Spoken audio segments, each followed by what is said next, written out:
Well, good morning. We're going to do something a little different today.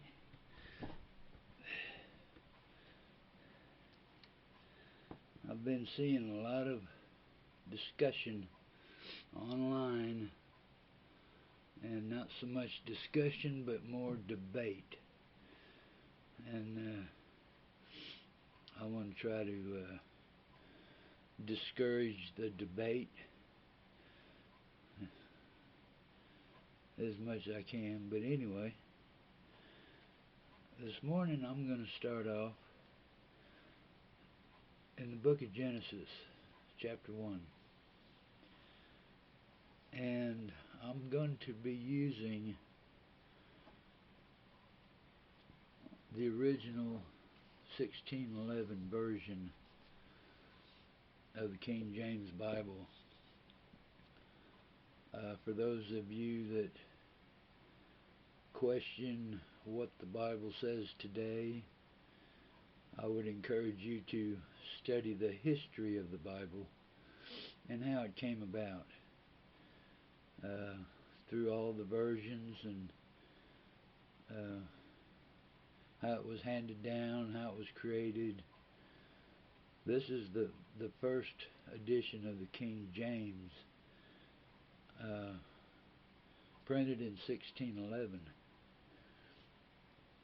So the English is old style, and for some it would be hard to read because the letters are different, a couple of the letters in the words, but the message is the same.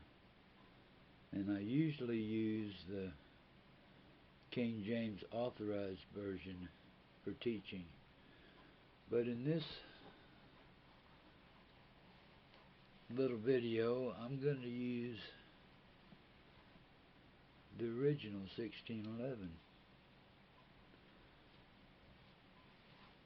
and I want you to notice any changes in the Bible that you study from and from the one I'm reading. As you can see, it is a little bit different. Not only the type, but the wording and the whole layout. The beginning of this is very interesting too. It tells how it was translated and who did it. It's just interesting history.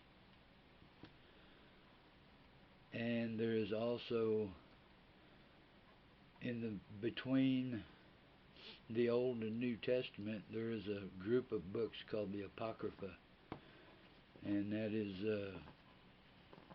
a group of hidden books. They weren't considered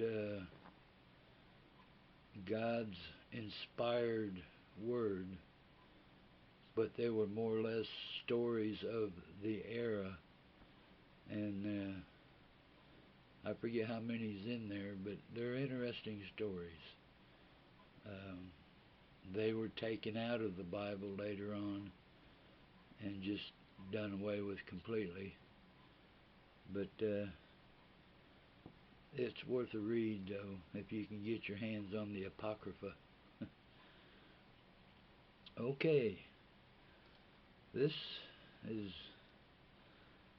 the first book of Moses, the creation of the world, and it's called Genesis. Now, the debate I've been hearing online starts usually, is God real? And I just have to wonder where these people get these questions. So I'm going to start out with chapter 1, verse 1. In the beginning, God created the heaven and the earth. Now, before I go any further, if you don't believe that, you might as well put the book back on the shelf, take it back to the store and get your money back. Because if you don't believe that first verse in the first book of the Bible, the rest of it's not going to make any sense to you. If you're going to debate it, question it, you're wasting your time. Anyway, here we go. In the beginning, God created the heaven and the earth. Verse 2, and the earth was without forms and void, and darkness was upon the face of the deep. And the Spirit of God moved upon the face of the waters. Verse 3, and God said, let there be light. And there was light. Verse 4, and God saw the light, that it was good. And God divided the light from the darkness. Verse 5, and God called the light day, and the darkness he called night. And the evening and the morning were the first day. Verse 6, and God said, let there be a firmament in the midst of the waters, and let it divide the waters from the waters. Verse 7, and God made the firmament, and divided the waters which were under the firmament from the waters which were above the firmament. And it was so. Verse 8, and God called the firmament heaven, and the evening and the morning were the second day.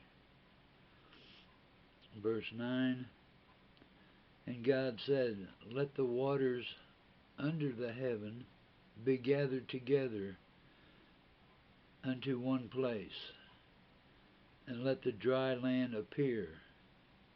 And it was so.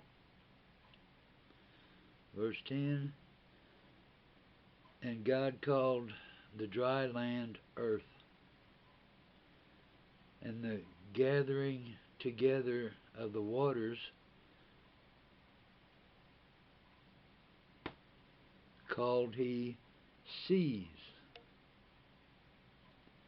And God saw that it was good.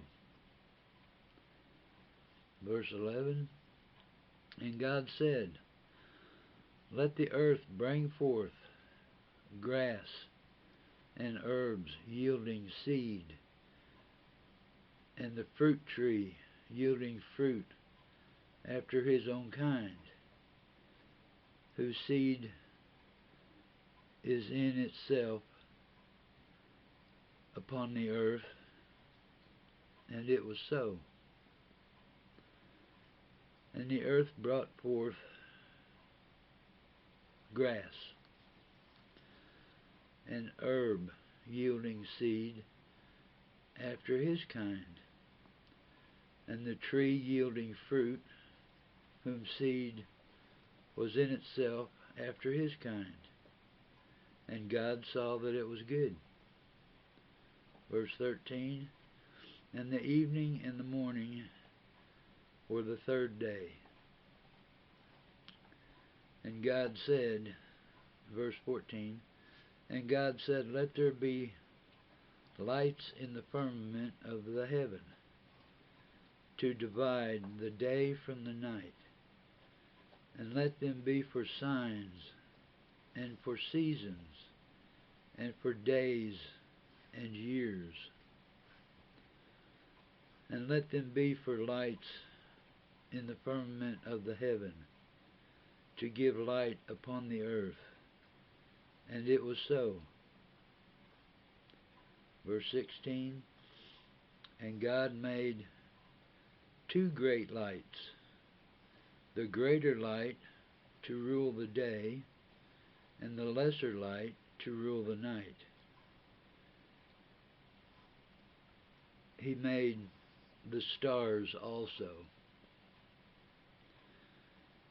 And God set them in the firmament of the heaven to give light upon the earth. Verse 18, and to rule over the day and over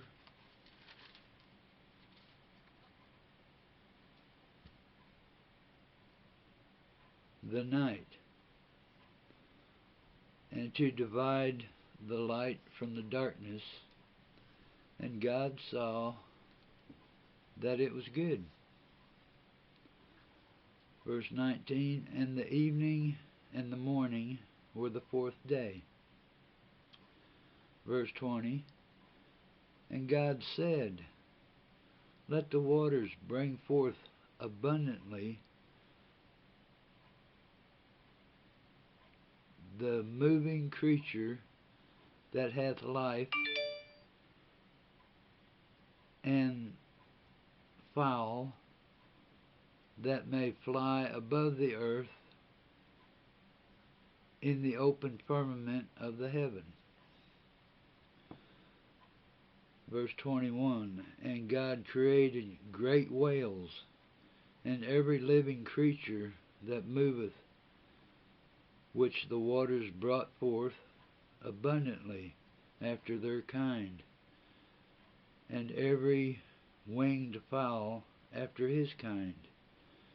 And God saw that it was good.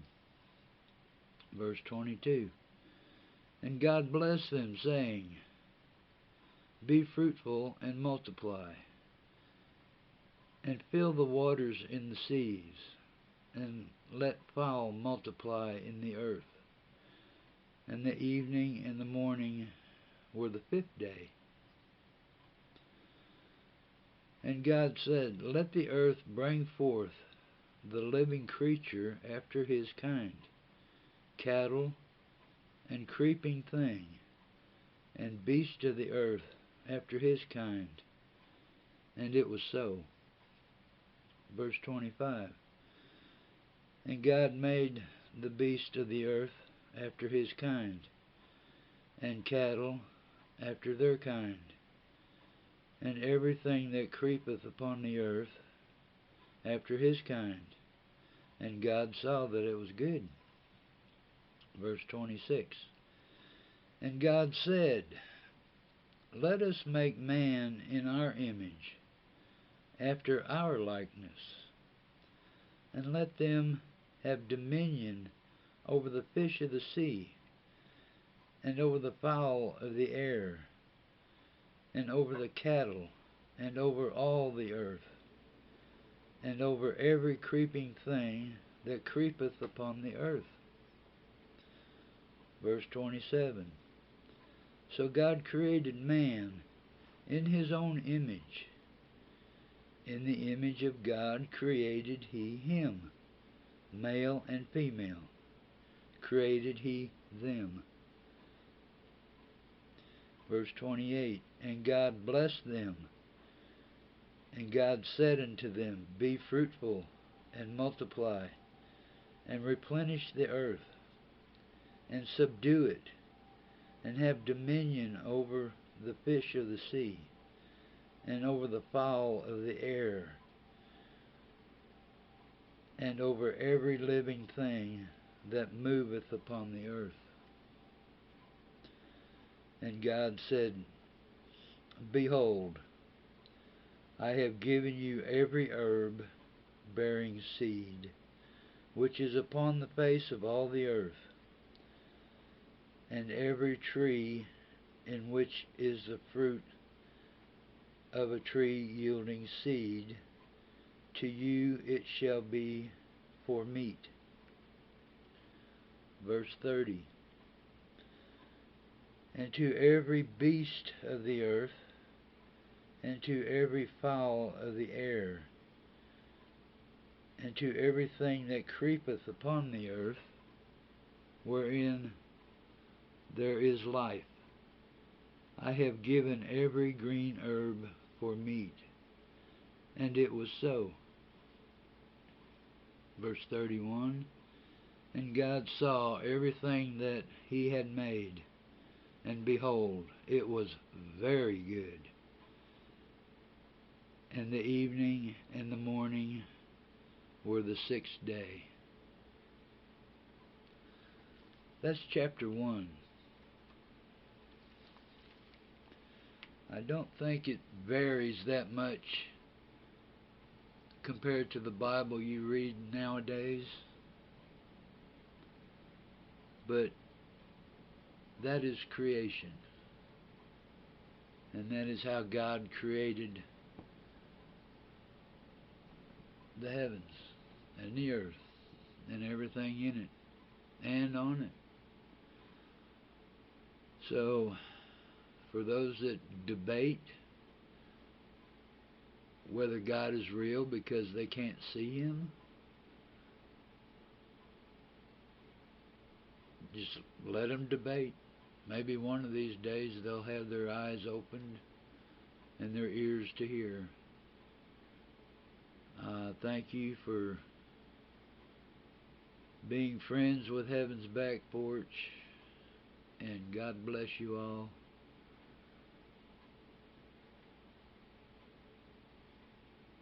And God be with you. All the glory goes to our Father in heaven through his Son, Jesus Christ. I hope this helps the debate move on.